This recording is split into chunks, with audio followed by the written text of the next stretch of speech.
Hi everyone, welcome. We'll give it a couple minutes to fill up, see if anybody's going to be able to attend live today. And I just want to make sure that we are properly live so everybody can see and hear me. If you are here, if you are seeing and hearing me, definitely say hi. I'd love to hear from you. Let me know where you're viewing from. You can also type in #live or #replay if you are viewing this on a replay. It helps to give me the information and then I can see the comments better as they come in. Even if it is on a replay, I can still get that comment, right? So let me know. I'm just going to see here if we are functioning on our page. I don't see it yet, but I think it's going to be soon. One more moment. So, happy solstice. No matter where you are in the world, you are feeling it one way or the other. Oh, happy solstice. There you got it, double. Ooh, double Lori. Yeah. So, yes, welcome. Today is June 21st. So no matter if you are in the Northern Hemisphere or the Southern Hemisphere, or even if you live in a location that's right next to the a location that's right next to the equator, there is a seasonal shift right now. So welcome. We'll just give it another minute here. I don't like to start right on the dot, but I also don't like to waste anyone's time. So, and in so doing that, I also am doing my best to make these videos a little bit more compact and a little bit shorter so they're easier for people to view and you can get the information that you want without having to sit down for a full hour. So I'm gonna just have a sip of my tea here. Yeah, I got nice colors on today. I felt like a nice solstice energy. In Germany, we're in the summer solstice, officially starting summer, although last weekend was really hot and humid and it felt like, oh yeah, this is summer. It was really spicy around here and I thought, wow, I haven't felt this humidity in a while since I felt like since I was in Asia. It was one of those kinds of days that we don't often get that kind of heat here, or that level of humidity, but I think the rain is coming. It's calling for thunderstorms. Yesterday it didn't happen. Calling for thunderstorms today. Let's see what happens. I kind of wish it would just dump out a little bit of rain to shift the level. But anyway, it's okay. It's all good. I like summer. So welcome. Thank you for being here. Today is Tasty Tuesday with Lori and the summer solstice. And today's topic, we have episode 18. Today's topic is solstice energy and rituals in the kitchen. Woohoo! Yeah, some of you might be like, rituals in the kitchen? What are you, a witch? Maybe. Some people call me that, my husband included, and that's okay. I don't take offense to it, and he doesn't say it in an offensive way either. So yeah, you may have seen on our Facebook page on Eastern Balance that Nina posted there earlier today about solstices and rituals and how that's an opportunity for change. You can definitely go back and take a look at her post. It's just been up there today, so you can find it pretty easily without having to do too much searching.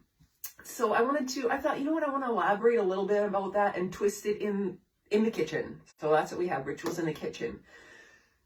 So solstice energy, first of all, like I say, no matter where you are in the world, you're going to have the opportunity during a solstice, whether it's a summer solstice or the winter solstice, you're going to have a shift of energy because of the Earth's rotation, the naturalness of that, and where the sun is shining in the sky. We're going to see either in a summer solstice, we have the longest hours of daylight today, and we've been slowly creeping towards that, and now we reach the peak, and after today, we actually slowly start to get longer hours of nighttime. But it's a gradual shift, right? That's how it works. And if we're experiencing a winter solstice, today would be your shortest hours of daylight time. And then you're going to start to see the shift also where it comes to slowly longer and longer hours of daylight. So basically, the solstice is an opportunity like a new beginning. It's an opportunity to view it as a space for resetting ourselves, for changing and bringing in and implementing new things. Just like we have at New Year's, we have often this concept of a New Year's resolution. Now, I personally prefer to think of it as more like a New Year's intention or goals. I feel like the resolution topic all too often we get these really lofty goals. It's like, I'm going to lose 20 pounds or whatever. And then it just, after a couple days, it just doesn't happen. Regardless, maybe you're good at really, maybe you make these things and you keep them or whatever. But the point is, this time of year is also an opportunity for us to look at what's going on and how we can kind of like take a little bit of a reset space. Also, birthdays are a good time for that. These kinds of like hallmark or landmark, hallmark, I think is a better word, milestone type dates or spaces in our life help us to have an opportunity to think about what we want to have in our life. So that's really an opportunity for the solstice energy. And I don't want to get too much into it, but in the summertime, naturally, we're feeling the warmth of the sun. As I shared already, we get that heat. Generally, it depends where we are, even in the northern hemisphere. Generally speaking, we're going to have a warmer sun. Things are going to start to be growing more. Everything is like kind of blooming more and shining in bright green colors everywhere. So that is a beautiful natural shift already. And when there is natural shifts that take place, it provides us with an opportunity to tap into ourselves, how we can naturally change as well. And I see there's a comment. Hi, Nina from Spain. Very hot. Yes, I bet. And actually, funny you should say that. Yesterday I was with Amanda, who is also a Reiki master from Nina, and we were out doing some garden shopping for garden center shopping, and we were like, wow, it's hot today. Like it was really hot, and like I said, and humid. And she looked at her phone and she said, oh my God, it's hotter than Nerja and Lindau. Like, this is what? And she's like, it's not, we were just like, holy crap, right? Like hotter in Lindau in Germany than it is in southern Spain. But that's how it is sometimes. So there you go. Hot.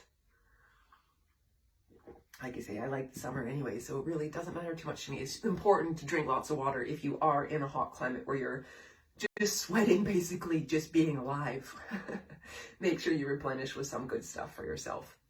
So solstice energy, it's a really good time to make or to take the opportunity of the natural energies that are already occurring on this beautiful planet that we live on, this beautiful earth that we're in, this beautiful universe that we're in. It's shifting, so it's an opportunity for us to tap into that and shift naturally in the direction that we want. So we always have the choice to choose, right? The choice to choose? Yeah, that makes sense. So rituals.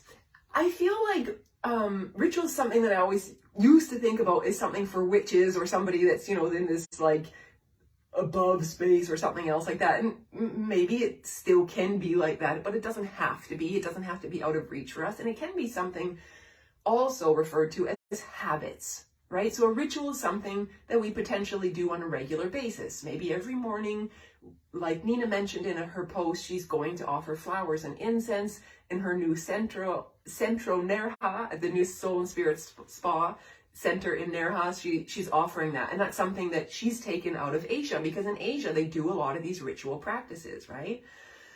So yeah, that's a type of ritual. But like I say, it becomes essentially a habit. Every morning, she gets to the shop, she's giving that offering. That's her habit that she creates. Like I say, we can call it ritual. There's nothing wrong with that. We can call it habit. There's nothing wrong with that either. It's basically, they're very similar. And to be honest, it doesn't really matter. The point is it serving you? How does it serve you? What is it? What's your intentions from doing these kinds of things on a regular basis, right? That's the main thing. So, and if you see me looking down, it's just because I have my notes here. I'm still getting better at setting everything up for myself. And my notes, they're not really necessary. It just helps me to keep on track for you guys. So, yes, rituals. And some other rituals that we have, or like I say, habits. It's like when you wake up in the morning, you brush your teeth. That's a habit. You don't do the rest of your day without having completed that, because that's just part of it. That's what it is. Or you have your morning cup of coffee, and when you have your coffee, you read the newspaper, or you're looking at Facebook, or you're sitting outside listening to the birds. That's a potential ritual when we do things with conscious intention. So that's where sometimes habits can be a little bit more like we just do it without thinking about it, but we still have the opportunity, for example, like brushing our teeth, to do it with more conscious intention. And what are the thoughts going through your head while you're brushing your beautiful little pearly whites? We can start to shift that as well, so it doesn't have to be so difficult in terms of like, what do I have to incorporate something else? My day is already absolutely full, right? So, for example, when I talk about it in the kitchen, which is what I'm here to speak to you about, some morning rituals that I like to have in my kitchen, and it's just like I say, it's like the habits, but the habits I consciously do that serve my greater good. And if I'm feeding anybody else, they're going to serve those people also because of the things that I do in my morning rituals. So I come in, I put the kettle on in my kitchen. I make sure, even before like the night before, this even starts already. I make sure my kitchen is ready from the night before. It's nice and clean. So when I wake up in the morning, I can start clean and fresh. That's part of the ritual for me. And that helps me to get everything running smoother and more consistently, more consciously with intention to move things in the direction I want. So like I say, putting on the kettle, right? A couple other rituals that I have is I really do kind of like a food prep, even if it's in my head for what I'll eat for the rest of the day. So for example, on Tuesday mornings, we have a small fresh market that's not very far from my place. And we have one also on Saturday that's a little bit farther, but not really. And it has a little bit more variety of products at it anyway. So I usually go to the Saturday one, and sometimes I hit the Tuesday one as well. But what I do is on Tuesday morning, I take a look at my fridge and I think, is there anything I need from the market today? And that's part of the ritual on Tuesday mornings. What's the produce that I have in here, and how many meals could I generally make out of this? That's part of the process to get me on the right direction for, okay, well, I have, eggplant, I have a head of cauliflower, I have a paprika, I have a head of lettuce, 4 or 5 things already. These are all different meals. I'm not feeding anybody else at the moment, just me. So for me, I'll have enough to have these vegetables that I don't need to go purchase more. So already that meal prep is in the back of my mind. Some people like to write it down, and that's okay too. You can write it out in the, for yourself on the paper. I need these things this week, and then you have it. And that again can be part of a ritual thing that you create for yourself. Let me know, do you have any rituals? What's your morning routine like in your kitchen? Do you have anything, or it's just like, no, I don't talk to anyone in the kitchen in the morning, or I don't talk to anyone, that kind of thing? Let me know. I'm curious to hear if you have anything like that and how it serves you. If it means don't talk to me until I'm ready, and it serves you because it means you're not going to get in a fight with someone, that's perfectly okay if that's what's better for you. So, so that's some of my more rituals. Another one is, and again, this one actually starts the night before. I think about, what do I want to have for breakfast tomorrow? So I prepare my whole grains the night before by soaking them overnight, so I know tomorrow morning I'm going to have a healthy breakfast, because that's a ritual for me. That's a habit that I've created that I know serves my full and complete whole body and soul. And without that, I almost feel lost. And I don't want to say lost in terms like, oh my God, what do I do? It's not that kind of lost, but I just feel so much better when I know those things are in place, because my intention is clear. I want to have those things in place. I want to know there's vegetables properly in my fridge, so I'll have good food to eat. I want to know that there's whole grains ready for me in the morning because I want to have a good breakfast. So I got some stuff a little bit prepared here. So like, for example, quinoa. This is one that I soaked last night, and then this morning I rinsed it. And quinoa is actually a really beautiful sprout or grain that sprouts really easily. It doesn't take long, only really one day. And now I have quinoa here sitting on my countertop sprouting, and I haven't decided 100% sure yet if I'm going to make this one specifically for my dinner tonight and make like a quinoa salad, or maybe I'm going to make it for my breakfast tomorrow, and it's going to be even better because it will be sprouted, which is even more life force. And I've talked about that before in some of my videos about what it means to have life force food in our diet. So that's something that, again, it's like a ritual for me. If I know I'm going to have quinoa, I want to do it a little bit ahead so I have extra 8 hours to allow it to sprout, because it's just level up for the life force enhancement that I can receive. That's for my body. Again, if I'm serving or feeding anybody else, they're going to have that food as well, because I don't make 2 meals. I never did since I ever changed any of my eating habits or any of my dietary, like taking out meat and these kinds of things that I've done in my diet. I've always said to my husband, what I do is for the best of our health, of my health and yours. If you want to eat this food, you can eat it with me. And if you don't, you're welcome to prepare your own. But I am not going to be making 2 meals just because you want XYZ or you don't want what I'm having. That's your choice. So if I'm preparing in the kitchen and you're in my house, you have the ability to eat my food, absolutely. And I guarantee you it's healthy. That's for sure. It might be something you're not familiar with, but that's okay. It'll be healthy. So yeah, that's another one. So I have in the morning, I'm checking what I have for the whole grains, but like I say, actually that starts the night before. That's part of my ritual. Every evening, I'm coming in my kitchen to make sure I have something ready for myself the next morning. In the morning, I know that there's something on my counter that needs my attention. And that is the sprouts that the grains that now need rinsing. And I'm going to prepare those for my breakfast. Now, I just gave you the quinoa example, and it's actually sitting on my counter, so I didn't eat it for breakfast. You might be wondering, well, that's funny because it's not breakfast time, and she didn't eat it yet. Actually, I had something else in the fridge from a leftover brown rice from brown rice tea. That's another episode I could talk about. So I used the brown rice tea to help me sleep at night. And then in the morning, actually I have that a couple days in a row. I try to have it every night. Again, another ritual. I'll have the brown rice tea regularly, and I save after the brown rice has like stewed in the boiling water or steeped in the boiling water to make the tea. Then I save those kernels, even though they are like open and they look like they could be like they've already been used, but actually there's still nutritional benefit. And every couple days, once there's enough, I'll make my breakfast out of that. So that was actually what I had today. It was delicious. So again, another ritual there. Another ritual I have is in the morning is what type of whole grain, I was going to say, my brain is going all over the place. What type of root vegetable am I having today? This one here is sweet potato, you might be familiar with. This is one of my favorites because it's a little bit sweet and it's a natural sweet. It's really good for us. Mineral rich, absolutely amazing. And I make sure every day I'm having some type of root vegetable. This is, I know, imperative for my health. So it's like, again, like a ritual. It becomes a habit. I consciously make sure this is in place for me. If I don't have any sweet potato or white radish or carrots or red beet, one or more of these in my fridge, that means I need to go to the market.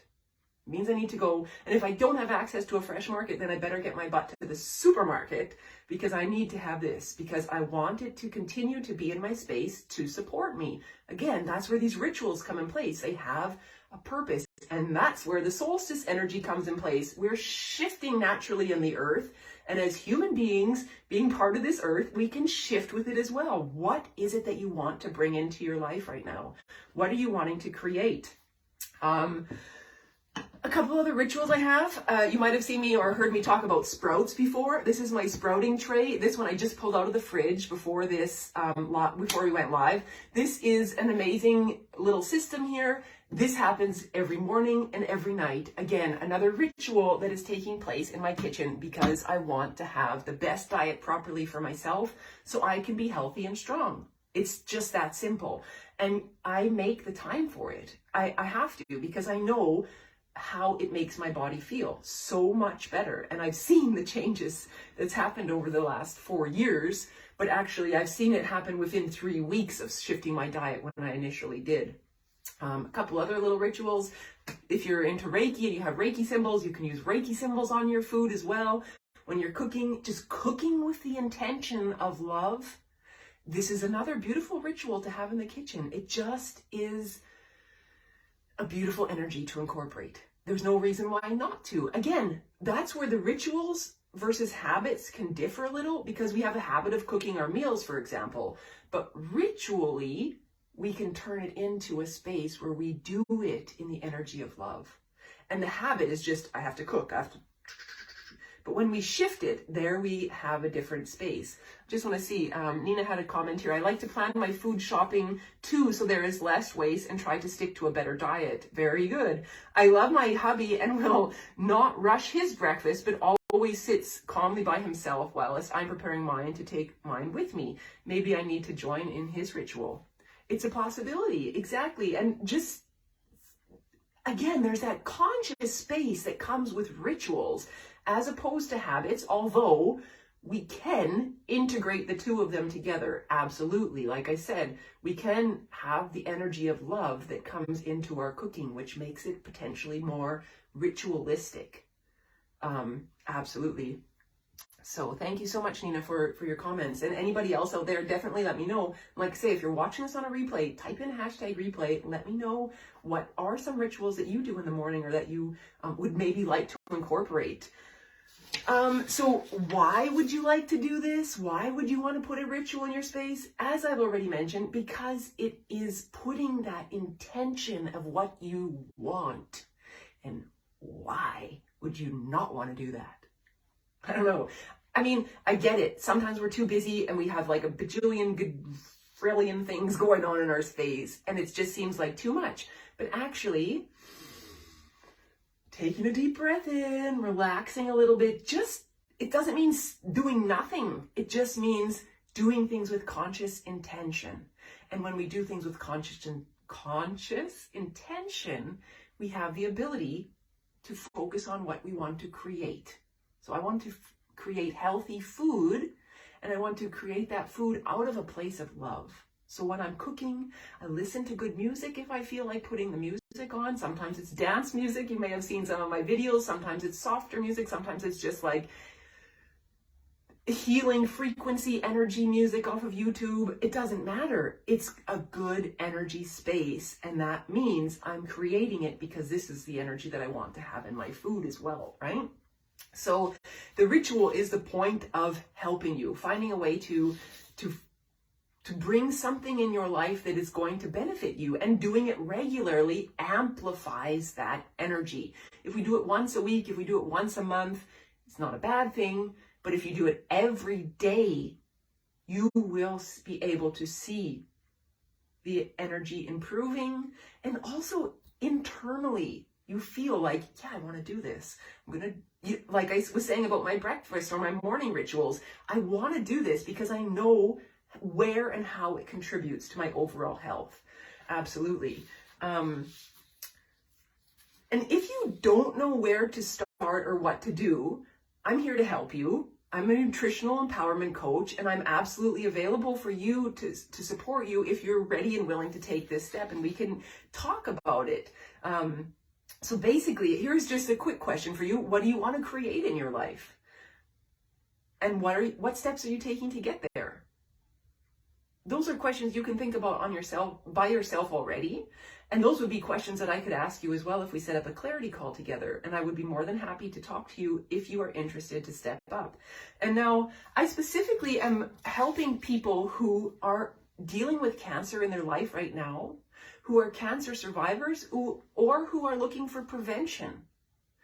And if that resonates with you, you can send me a direct message on Facebook, a DM on Facebook, type it in, Lori, I want to talk with you. What time can we have a chat? You can click on the clarity call link that I will put under this live video as well, and set up a time on there. Again, if the times aren't suitable for your time zone or for your schedule, send me a message. We'll find an opportunity. If this is something you want, we will absolutely find something that lines up for us. And also you can send me an email. And actually now I have a new email address. It's a little bit potentially easier for you. Lori Voss Furukawa. I say easier. Lots of people say they can't spell my last name. Well, you'll find it on pretty much everywhere. If you're on Facebook, you'll see my name. Lori Voss Furukawa, TCM, which stands for Traditional Chinese Medicine. Lori Voss Furukawa, TCM@gmail.com. I'd be really happy to have an opportunity to talk with you. I come here today to wish you a beautiful, happy solstice energy, that you can bring in beautiful things into your life, no matter if you're going into summer solstice or winter solstice, or if you're, like I say, in an equatorial zone where you don't necessarily feel the solstice shift so much, but you still have the shift and the energy around you, because we are all on this beautiful planet Earth. Thank you so much for being on this beautiful planet Earth and for watching this video. I wish you all the best. Thank you for taking the time to watch this. Definitely send me a message if you're interested in taking steps for healing, preventing, and maintaining your health, because I'm here for you. Once again, take care, and we'll talk to you soon. Bye for now.